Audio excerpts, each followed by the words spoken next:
अस्सलाम वालेकुम स्टूडेंट्स। इस वीडियो में इंशाल्लाह हम एक्सरसाइज 1.2 का क्वेश्चन नंबर 12 करेंगे। ठीक है, यहाँ पर हमने क्या करना है, अब आपके पास इधर इक्वेशन दिया गया है 5 की पावर x प्लस 1 प्लस 5 की power 2 minus x is equal to 126। ठीक है, सॉल्यूशन में मैंने क्या किया है, ठीक है, पिछली वीडियोज़ अगर आपने देखी हो तो उसमें हमने आपको बताया था कि अगर आपके पास पावर में वेरिएबल्स और इस तरह से कांस्टेंट ऐड हो रहे हैं तो आपने क्या करना है कि वो जो बेस होता है वो आपके पास 2 दफ़ा आ जाएगा। ठीक है, और हर एक पावर को अलग अलग हर एक बेस पर लिख लेना है। ठीक है,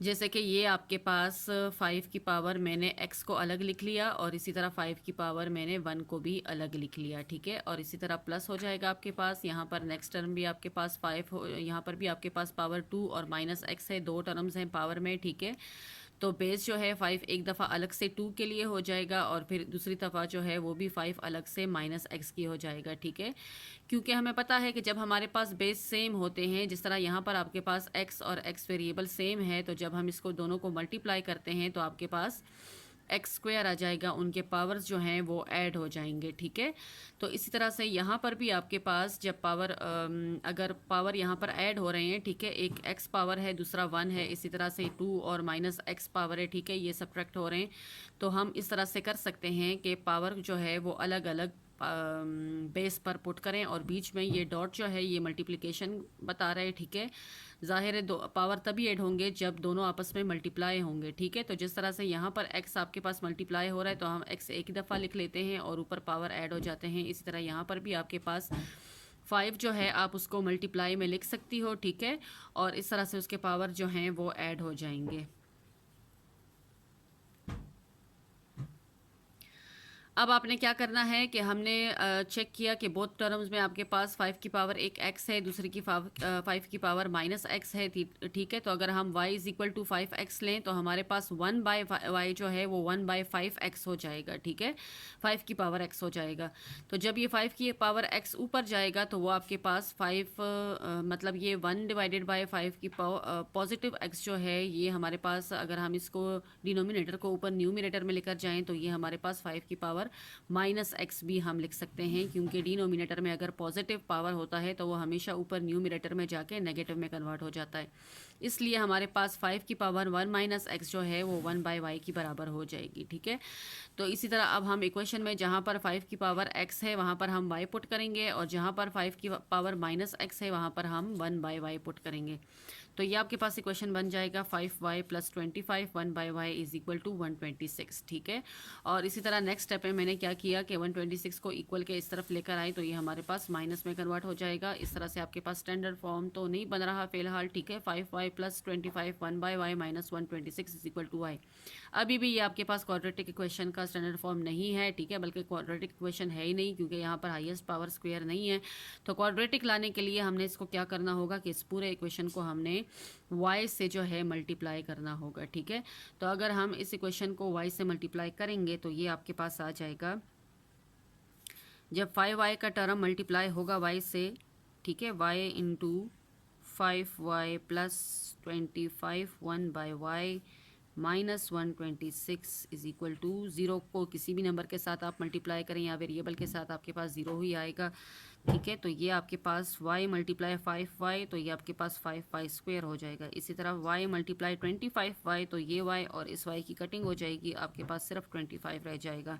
और y मल्टीप्लाई माइनस 126 ये आपके पास 126y हो जाएगा इज इक्वल टू 0। अब आपके पास स्टैंडर्ड फॉर्म आ गया, लेकिन थोड़ा इसको रीअरेंज करेंगे। ठीक है, ये 1 वाला जो है y पावर 1 जो है ये मिड में लेकर आएंगे और प्लस 25 इस तरफ आ जाएगा, तो ये आपके पास 5y square minus 126y plus 25 is equal to 0 हो जाएगा। ठीक है, अब ये आपके पास स्टैंडर्ड फॉर्म है। अच्छा, यहाँ पर अब मैं क्वाड्रेटिक फार्मूला यूज़ नहीं कर रही, क्योंकि यहाँ पर मेरे पास b जो है वो काफ़ी बड़ा आ जाएगा, और अगर क्वाड्रेटिक फार्मूला में मैं b स्क्वायर जब यूज़ करूँगी तो 126 मल्टीप्लाई 126 कोई बड़ा ही फिगर आ जाएगा। ठीक है, तो इसलिए हमने क्या करना है कि मैं यहाँ पर फैक्टराइजेशन मेथड यूज़ कर रही हूँ। फैक्टराइजेशन मेथड के लिए देखें, जब 5y स्क्वायर मल्टीप्लाई 5 हो जाएगा तो ये आपके पास 5 मल्टीप्लाई 25 125y स्क्वायर हो जाएगा। लिहाजा मुझे ऐसे दो टर्म्स चाहिए, जब मैं उनको मल्टीप्लाई करूं तो मेरे पास 125y स्क्वायर आ जाए और जब मैं उनको ऐड करूं तो मेरे पास 126y आए।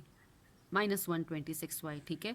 तो अगर हम देखें 5y² -125y और -y +25, ठीक है। अगर मैं -125y और -y लूँ तो माइनस मल्टीप्लाई माइनस प्लस हो जाएगा, और 125 1 ज़ार 125 और y मल्टीप्लाई y² हो जाएगा।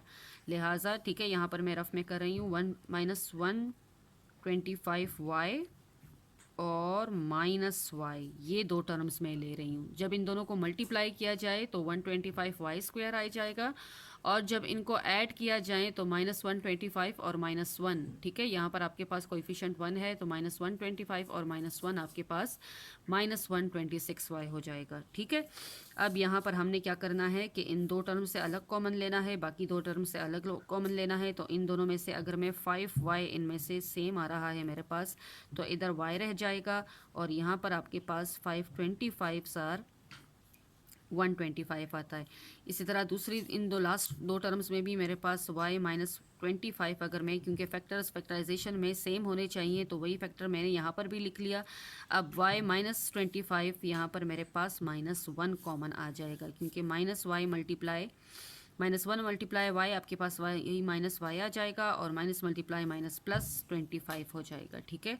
तो इस तरह से आपके पास जो बाहर वाले नंबर्स हैं वो टर्म्स हैं वो मैं अलग फैक्टर में लिखूंगी, और जो अंदर वाले हैं वो मैं एक ही दफ़ा y -25 हो जाएगा, ठीक है। और इज़ इक्वल टू 0, सॉरी, हर इक्वेशन के आगे हम इज़ इक्वल टू 0 क्योंकि इक्वेशन है, ठीक है।